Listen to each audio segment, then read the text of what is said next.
welcome to Beware of Spoilers. I am Adam, I'm Peter. and we're going to do this a little bit differently. Recently, we've been doing it where we don't do the pre-thought section because it's hard to coordinate across multiple time zones and multiple um, multiple movies and time zones. All that nice stuff. Seeing movies that one of us doesn't want to watch, or things like that. We don't get paid to do this. The studios don't reimburse us to see the movies. We got to pay out of pocket, so we don't want to see every crock of shit that comes out. So we're gonna do this a little bit differently. I have seen Guardians of the Galaxy already. I go Thursday nights, the week the movie comes out, to see movies. Peter doesn't have that luxury. He Do doesn't not. have the time on his hands that I do to be able to do that. So he still has not seen Guardians of the Galaxy Volume 2. However, I have also seen The Fate of the Furious, and he has not yet seen that. I am not. Nor do I think he wants to see Fate of the Furious. I do want to, but I still need to watch all the other Fast and Furious movies. So we're going to talk a little bit about his expectations going into Guardians of the Galaxy Volume 2. I'm not going to talk at all about what I think. Because you already seen it. I feel like I'm trying to find a way to phrase this that doesn't give him any indication about how I feel about the movie. I feel like anything I say will adjust the frame he sees the movie with. Okay. For positive or negative. So, we will let's go forward. So, what do you know about Guardians of the Galaxy Volume 2? It's gonna tie more into the rest of the Marvel universe, I believe. Mm-hmm. It's so like I know they had to introduce another Infinity Stone or whatever, so I think they might do that in this one. Now, one of the things with the Infinity Stones, there are 6 Infinity Stones. Of the 6, there are 5 on the table already that we know where they are. Yeah. Like, we know... They're... you know where they You are? can go. Oh, no. If you're going to list where they are, go ahead. Okay. Okay. Is there one in Thorland? Asgard? Yeah.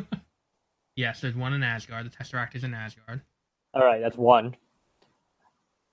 Doctor Strange has one. Yep, the Eye of Agamotto is the Time Stone. All right. How many more are there? There are still 3 more that we have that are in play. Okay. Oh, one is in Vision's forehead. Yep, that's the Mind Stone. Okay.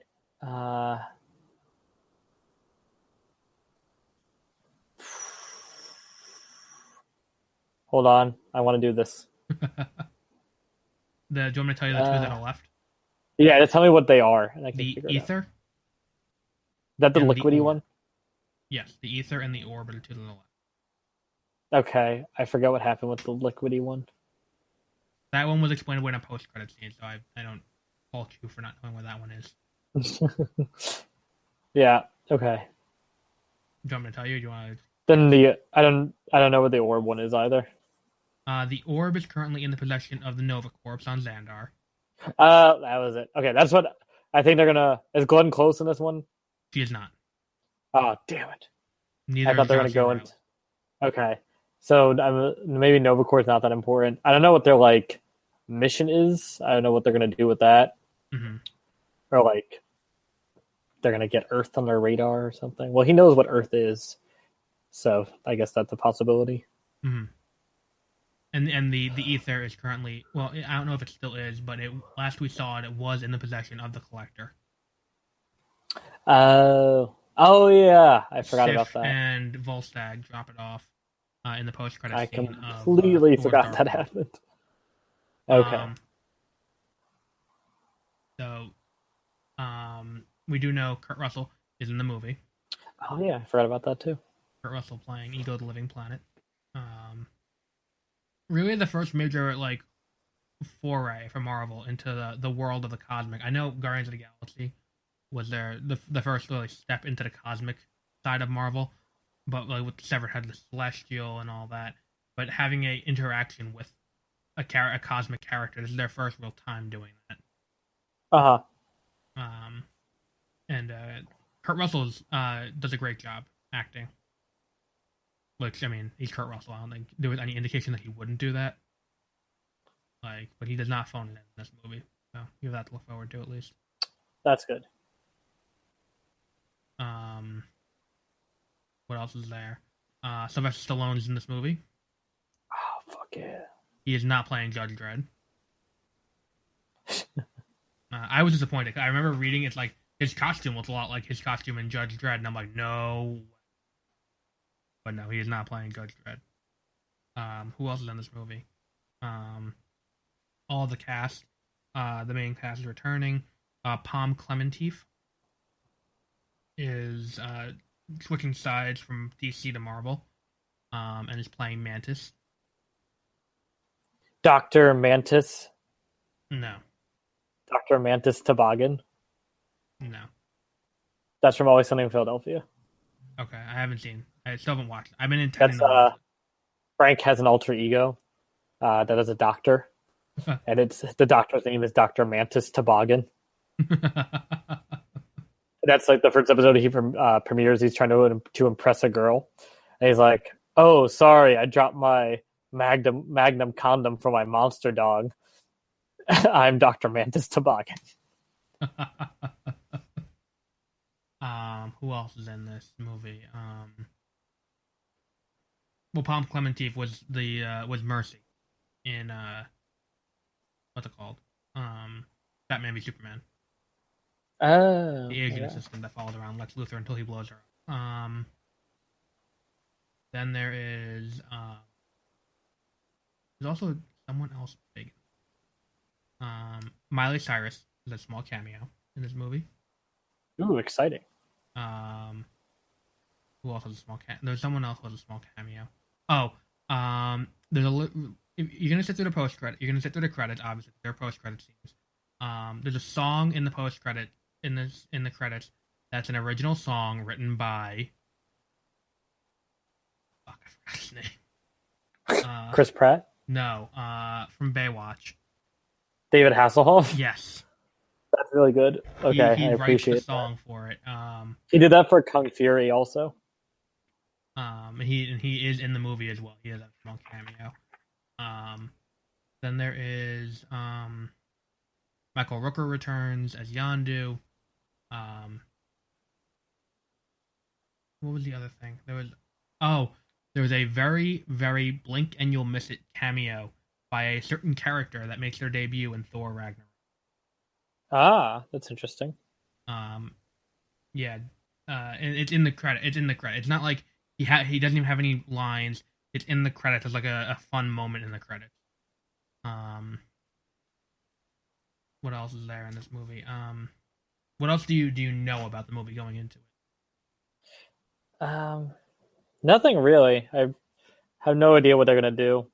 That is part of why I like Guardians of the Galaxy. That's the thing. That you're gonna know nothing about the movie going into it, because if you've read any of the reviews, you know it's pretty light on plot. This movie. Yeah. The reviews have all said like there's no plot in the middle of the movie. There's really no like driving force to the movie until you get to the climax. But it's good. It's very character driven in the middle, and it's basically it plays like an episode of Avatar. There was one episode of Avatar, The Storm, where they break up the team, and you learn the backstories of people. Oh yeah. That's what this feels like for a good amount of the movie. Not as a negative, but it like that's meant as a positive. It does feel like that a little bit. And I think you'll like this movie. Good. Hopefully I do. But yeah, I don't really want to go too much further into it because I don't know how much I can. Because you know how I am. So if I say too much, you'll figure it all out. Yeah. So let's talk about Fate of the Furious, a movie whose plot you can't possibly spoil because the trailers did that for you. I'm excited to see this whenever I eventually do. When it comes out on DVD and I give you the ultraviolet. Yeah, basically. But this is like Transformers. It's like I go in exactly what I want. Yeah, that's the thing with this movie. I went in. This is the third best movie I've seen this year. Like literally the third best. And Logan's number 1. Number 2 is John Wick 2. And number 3 is Fate of the Furious. The only thing that would have made this movie better, like one scene toward the beginning, where they basically give away, because okay, so you know from the trailer that he's working with the bad guy. He's working with, her name is Cypher, the bad guy, who's a master hacker, and we don't know why. But we do know he's being forced to do it. Yeah. From the trailer. They give away that he's being forced to do it in the first 10 minutes of the movie. I think it's because a lot of the fan base that takes it seriously, like, couldn't mentally handle that, so they had to make sure they like relieve that stress very quickly. I think that might be it, because like the movie would have worked so much better narratively if you cut that scene completely. Yeah. Or you can keep the scene in of him meeting her, but like stop it when right before she shows him the phone. Like she shows him a phone to show what she's holding hostage. I'm not gonna tell you what she's holding. Also, it doesn't exactly have any meaning to me because I haven't seen any of the previous movies. That's what I want to watch the other. Yeah, apparently 7. Apparently, you should definitely watch before you see this one. That's usually how movies work. I mean, the 6th movie is the most important on the plot. I mean, The Rock, I think, is basically just a superhero at this point. Yeah, they like literally can do anything. Like, I think if you put Captain America and The Rock in Fast and the Furious and had them fight each other, I think The Rock would win. Because like at one point he like rips a concrete bench off a wall and starts like curling it like this, like That's just to impressive. prove how strong he is while he's in jail. It's like, and any interaction with him and Jason Statham is like hilarious because he's the bad guy in the previous movie. I knew that much. Yeah, so I think Kurt Russell in this movie also. Kurt Russell's also in this movie. Yeah, Kurt Russell, I think you could put into any movie and he would still be great. Like when they remake Battle of New York, Escape New York, they should just put him in the role. Like, and just have him reprise his role and just like act like nothing's wrong. I feel like he could do it. What else is there about this movie? I mean, I don't understand what people go into these movies expecting. Like, it's a movie called The Fast and the Furious. Mm-hmm. Like, what are you expecting to get out of this? You're just completely zoned out. Yeah, just a little bit. Sorry, I was looking something up about Fast and Furious. I just look. Because like you weren't responding. I just look at you. You're just staring out into space. But what are people expecting going into this movie for? I'm going into this movie to see cars, like cars racing, and cars doing things cars shouldn't be able to do. There is one funny bit of product placement in this movie though. You can tell me what it is. Yeah.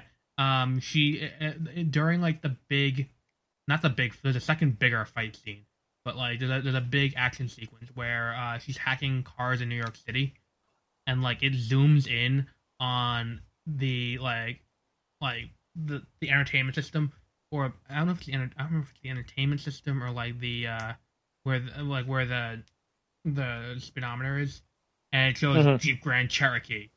And then she hacks it and drives out a window. Nice. Like, I don't think that's good product placement. Like, our car can be hacked. Yeah, it is surprising. Like, I think it's not the worst product placement I've seen. I have seen worse. I don't know if you heard about it, but the product placement in Power Rangers is a little bit much. Because like the entire climax of the movie revolves around preventing Goldar from reaching a Krispy Kreme. And it's like I don't know, like of all the ridiculous stuff that they say in a Power Rangers movie, I don't know how they said we have to surround the Krispy Kreme with a straight face. Like, also why they would say we have to surround the Krispy Kreme as a thing, like, but the what else is there? I really don't. Oh, and F. Gary Gray. I think we said on the podcast I don't think he should get the chance to direct an action movie. I want to add a stipulation to that. He's good at Uh-huh. directing action when the action involves cars. The sequence in the trailer where Jason Statham and The Rock are escaping from prison is Yeah. very poorly done. Again, that for me is the worst part of the movie, is that scene, because the hand-to-hand combat is awful. That's an all-out brawl. Um, but yeah, that's easily the worst part of the movie. Um, but yeah, if you haven't seen this movie, if you're one of the minority, I guess at this point, because it's like the number one grossing movie of the year so far. If you haven't seen this, why haven't you yet? Because it's so inoffensive. Like, I don't understand how anyone can not like it. Hmm. Like, it doesn't go. There's nothing in the movie that's like, oh my god, this movie is awful. It's a passable action movie. Like, it's not great. It's not John Wick. It's not Logan, which are both great action movies with good story. Well, I mean, Logan has a good story. John Wick, not so much. It's just like John Wick, bigger, badder, and uncut. Yeah. Um, but yeah, this, if you haven't seen this movie, I do highly recommend. Guardians of the Galaxy. I don't think I can recommend it and change your mind on it. Because you're probably gonna see it anyway. Most people Yes. listening to the show. So yeah, so we'll be back in a few days ish, whenever Peter sees the movie, to give his thoughts on the movie and my unfiltered thoughts on the movie. Not through the what's it called? Not filtered. So that way I'm not spoiling anything. We'll do both of those coming up. We also have upcoming Beware of Spoilers for other movies. Oh, that's the wrong page.